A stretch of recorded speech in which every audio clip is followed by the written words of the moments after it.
지난 주말 독일 뮌헨에서 열린 미한일 외교장관 회의에서 3국 장관들은 북한의 완전한 비핵화 목표를 확인했습니다.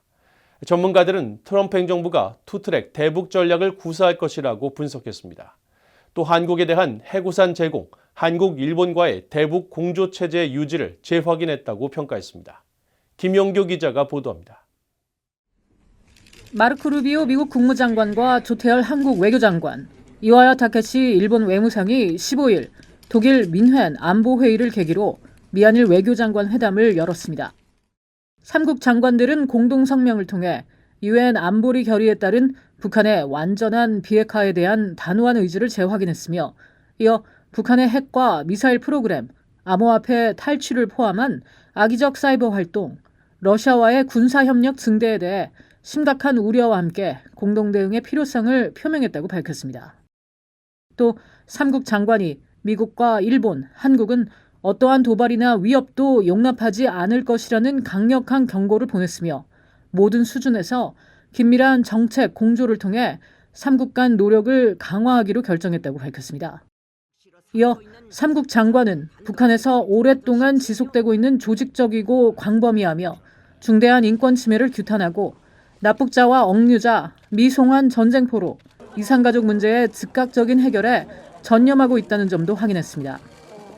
한국 정부 산하 국책연구기관인 통일연구원의 박형중 석좌 연구위원은 도널드 트럼프 미국 대통령이 북한 김정은 국무위원장과의 대화 의지를 표명하고 있는 가운데 미국 국무부는 공식적으로 북한 비핵화와 대북 제재라는 원칙적 입장을 밝혔다면서 압박과 협상의 투트랙 대북 전략으로 분석했습니다. 한국통일연구원의 홍민 선임연구위원은 트럼프 행정부가 북한 비핵화 원칙을 거듭 확인하고 있는 건 협상의 문을 좁히려는 의도보다는 트럼프 대통령이 성과로 여기는 2018년 싱가포르 합의를 이어가자는 의미일 수 있다고 분석했습니다.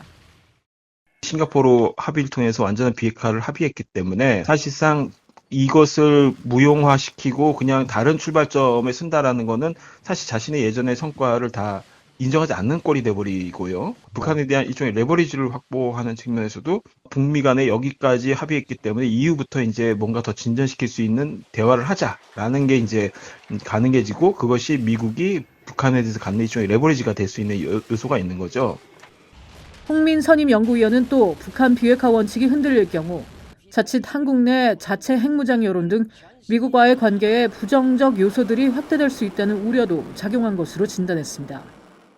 한편 미한일 외교장관이 이번 회의에서 북한 핵 위협에 맞선 미국의 핵 우산 제공과 미한일 3국 대북 안보 공조의 기본 틀을 재확인한 건 바이든 행정부 당시 미한일 3국 정상이 합의한 캠프 데이비드 선언 내용의 틀이 유지된다는 메시지라는 평가도 나옵니다. 한미협력이라는 것이 북한 핵 위협을 억제하고 대응하는 가장 기본적인 기제가 된다. 캠프 데이비드 이후에 한미일이 사실상 군사적인 안보적인 협력을 매우 강화해왔고 그것이 앞으로 기계획돼 있고 거기에 핵심은 북한 위협이거든요. 한편 미한 외교장관은 별도로 양자회담을 열고 북한의 완전한 비핵화 목표를 견지하면서 향후 대북 정책 수립과 이행 과정에서 긴밀히 공조해 나가기로 했다고 한국 외교부가 밝혔습니다. VOA 뉴스 김연경입니다.